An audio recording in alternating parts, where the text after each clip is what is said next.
ভারতের ইতিহাসে তো অনেক সামরিক অভিযান আছে তাই না? আমরা নামগুলো হয়তো শুনেছি, কিন্তু সেগুলোর পেছনের আসল গল্পটা সেটা হয়তো অনেকেই জানি না। আজকে আমরা ঠিক তেমনই একটা বিজয়ের কথা বলবো, এমন একটা অপারেশন যা ভারতের মানচিত্রকে বলা যায় সম্পূর্ণ করেছিল।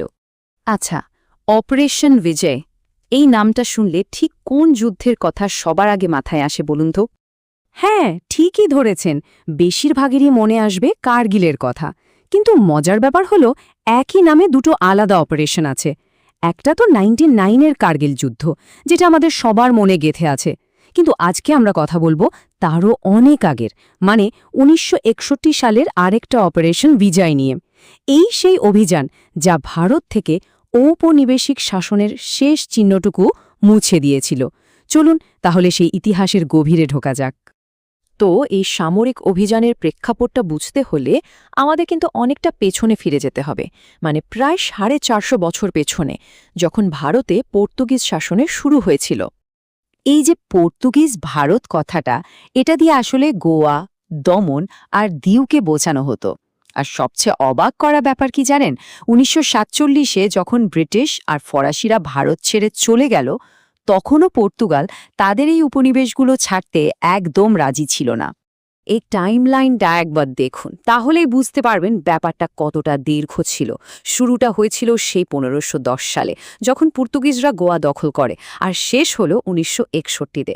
মানে ভারতের স্বাধীনতার প্রায় 14 বছর পরেও গোয়ার মানুষ কিন্তু ঔপনিবেশিক শাসনের নিচেই ছিলেন। পরিস্থিতিটা যে কতটা জটিল ছিল বুঝতেই পারছেন। কিন্তু প্রশ্ন হলো, পর্তুগাল কেন গোয়াকে ছাড়তে এতটা নারাজ ছিল?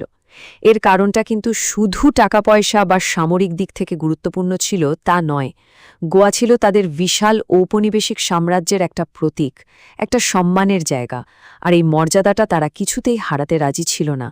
সামরিক পদক্ষেপ তো ছিল শেষ উপায়, তার আগে কিন্তু ভারত এক দশকেরও বেশি সময় ধরে কূটনৈতিকভাবে, মানে আলোচনার মাধ্যমে এই সমস্যার সমাধানের চেষ্টা করে গেছে। কিন্তু দুঃখের বিষয়, সেই সব চেষ্টাই ব্যর্থ হয়। এই টেবিলটা দেখলেই ভারতের ধৈর্যের একটা পরিষ্কার ছবি পাওয়া যায়। দেখুন, 1950 সাল থেকে শুরু হলো চেষ্টা, কিন্তু প্রত্যেকটা কূটনীতি পদক্ষেপ, প্রত্যেকটা আলোচনার প্রস্তাব পর্তুগাল সোজা সাপটা না করে দিয়েছে। এমনকি ভাবুন, 1955 সালে যখন নিরস্ত্র সত্যাগ্রহীরা শান্তিপূর্ণভাবে গোয়ায় ঢুকতে চেষ্টা করেন, তাদের উপরও কিন্তু পর্তুগিজ সেনারা হামলা চালায়। পর্তুগালের যুক্তিটা ছিল বেশ অদ্ভুত, শুনলে অবাক হবেন। তারা বলতো গোয়া, দমন আর দিউ নাকি কোনো কলোনি বা উপনিবেশ নয়, এগুলো নাকি একেবারে পর্তুগালের নিজের অংশ, মানে লিসবনের সাথে নাকি কোনো তফাৎ নেই। আর এই যুক্তি দেখিয়েই তারা পুরো বিষয়টা আন্তর্জাতিক ফোরামে, মানে ন্যাটো আর জাতিসংঘে নিয়ে যায়। উদ্দেশ্য একটাই, ভারতের ওপর চাপ তৈরি করা। মনে রাখতে হবে, সময়টা ছিল ঠান্ডা যুদ্ধের। পুরো বিশ্ব তখন দুটো ভাগে ভাগ হয়ে গেছে, আর গোয়ার এই বিষয়টাও তার বাইরে ছিল না। একদিকে আমেরিকা, ব্রিটেনের মতো পশ্চিমী দেশগুলো, যারা ন্যাটোতে পর্তুগালের সঙ্গী, তারা পর্তুগালকে সমর্থন করল। আর অন্যদিকে সোভিয়েত ইউনিয়ন আর জোট নিরপেক্ষ দেশগুলো এসে দাঁড়ালো ভারতের পাশে। তাহলে শেষ পর্যন্ত ধৈর্যের বাঁধটা ভাঙল কখন? সেটা হলো 1961 সালের নভেম্বরে। আঞ্জিদিভ দ্বীপে পর্তুগিজ সেনারা হঠাৎ করেই একটা ভারতীয় জাহাজের উপর কোনো কারণ ছাড়াই গুলি চালিয়ে দেয়। ব্যাস, এই একটা ঘটনাই ছিল যথেষ্ট। ভারতের ধৈর্যের সব সীমা পার হয়ে যায়, আর সামরিক পদক্ষেপ নেওয়াটা তখন অনিবার্য হয়ে পড়ে। তো চলুন এবার দেখি কিভাবে এই দ্রুত আর সফল সামরিক অভিযানের ব্লুপ্রিন্টটা তৈরি করা হয়েছিল। এই পরিকল্পনার একেবারে মূলে ছিল একটাই শব্দ: গতি। লক্ষ্যটা খুব পরিষ্কার ছিল, অপারেশনটা এত তাড়াতাড়ি শেষ করতে হবে যে আন্তর্জাতিক মহল, বিশেষ করে জাতিসংঘ, কোনো কিছু বুঝে ওঠার বা হস্তক্ষেপ করার সুযোগই পাবে না। আর তার সাথে সবচেয়ে জরুরি বিষয় ছিল, সাধারণ মানুষের যেন কোনোভাবেই ক্ষতি না হয়। এটা ছিল একটা একেবারে যাকে বলে পারফেক্ট ট্রি বাহিনী অভিযান।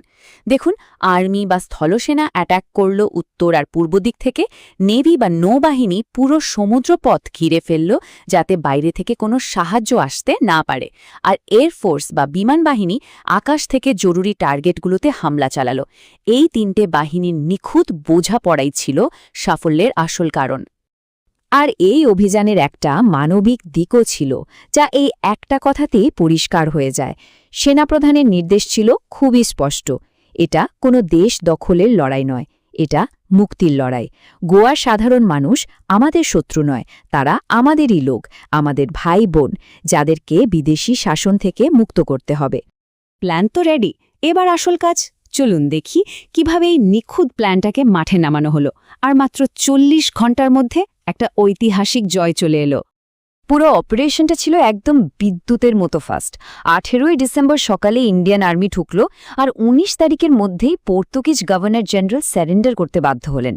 ভাবা যায়, 450 বছরের শাসন শেষ হয়ে গেল মাত্র 2 দিনে।